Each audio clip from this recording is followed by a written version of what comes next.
they're a lot more flexible than CDBG are. Mary Ellen Nalde, they approached and said, we have this plan. We can get 12 homes on the ground for $1.7 million. They said, don't worry about it, Devin. We've got it under control. And I just went, all right, here we go. Let's see how this thing works. And working closely with our partners through Lane County and OHCS, and trusting Mary Ellen and Nelda and our team, we were able to do this. And this is one of the homes that we were able to place through Rapid Rehousing. And I'll let you take it from here, Mary Ellen. So yes, a year ago yesterday we placed our first home, and next week we will place our last home. So in 1 year we placed 12 homes, and we took our most precariously housed individuals, 62 and over, or people with disabilities, and like I said, basically, if we could have had this program, we would have earlier, but it worked out. But yeah, in a year we will have been able to get 12 people home. So, and this was number 6. So, in 2 months after this one was placed, then we'll have all 12 on the ground. So, pretty exciting program. And thank you, Matt and Devin, for believing in us. So this is a program that we've been sharing with the state and OHCS and others that we know can work in other communities and can work quickly. You know, it took a while to figure out how this was going to happen, but this is a model that we would love to share with other communities that have gone through disaster, that if you have some flexible funds, you can get some of your most vulnerable population back home quickly this way with these flexible funds while you're waiting for federal funds to come in. Quick and easy. Quick and easy. Any questions about the Rapid Rehousing program? Because it truly was, the community, local, state, everybody stepping in and working together to make sure this happened, and really trusting, that teamwork in the community to do it. I don't have a question about the Rapid Rehousing, and maybe somebody else does, but I wanted to at least ask about the ReOregon dollars, the federal disaster dollars that are finally coming through the pipeline. Do you want to touch on that really quickly, and then we'll keep walking?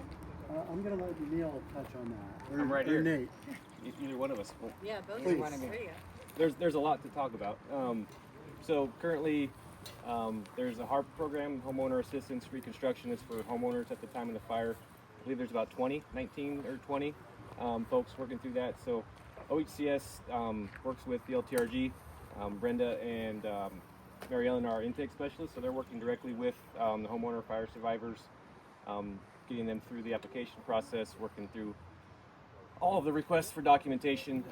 But again, to Devin's point, we couldn't do any of this work or the recovery work without the local nonprofits and the people on the ground that know the applicants and the survivors. From my understanding, a lot of recovery efforts throughout the country, they wouldn't have necessarily hired local folks to do that work. They would have sent contractors out into the communities. And so with feedback from those folks, we've really leaned into them. We have folks like this in every county throughout the state. So we get to do these sort of opportunities quite often. So that's supporting homeowners. There's also a rental program right now called Intermediate Housing Assistance. So folks who were renters at the time of the fire, they're working with Lane County Health and Human Services, getting rental assistance and utility assistance. There's also a Planning, Infrastructure, and Economic Revitalization Program, or PEER. That is 6 projects are selected, 1 for the track, some water suppression tanks. I believe 9 of them will be placed throughout the corridor to assist fire suppression. McKinsey Schools is getting the HVAC system, and I know as a former teacher there and a couple other former teachers in the room, it gets really hot and then really cold and kids can't learn, so that's a favorite of mine. There's a food pantry project and a business recovery fund.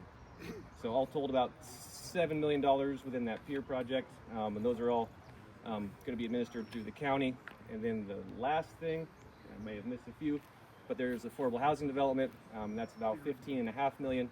That's going to go with the county, and there's already an ADU program, RFP out that some folks are going to be supporting. One other program, there'll be a down payment assistance program coming online this summer. So folks who were renters at the time of the fire will be able to get into some first-time home buyer programs as well. So all told, like between Lazy Days and Rose Street, like OHCS is probably going to have about $50 million or so coming through this community by the time we're done in 2029. So a lot of it hasn't been seen yet, as we can see. But you know, like the rapid rehousing, you know, those are OHCS funds. So a lot of these things are starting to come out and be seen.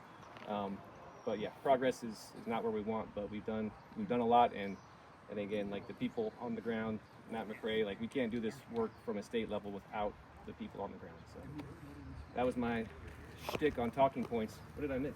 I think He knows a lot too. Yeah. So part of what Neil was touching on, the AHD funds, Affordable Housing Developments, those funds were passed to Lane County, and Lane County started out with doing an RFP for ADUs. We applied through the RFP. We heard we won that process.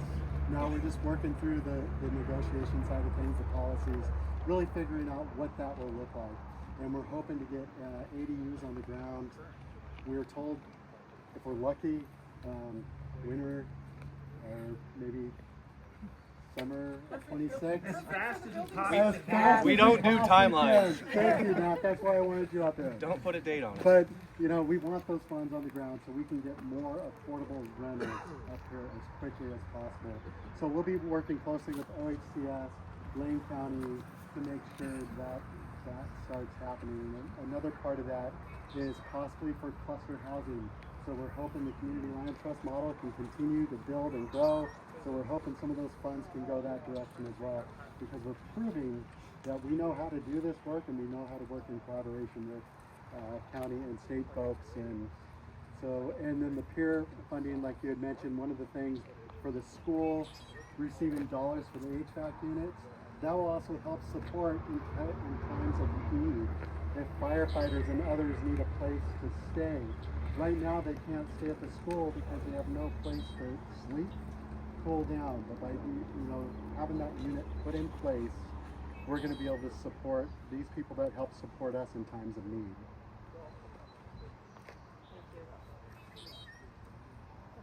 Any? Okay. All right. So we're actually doing, we're doing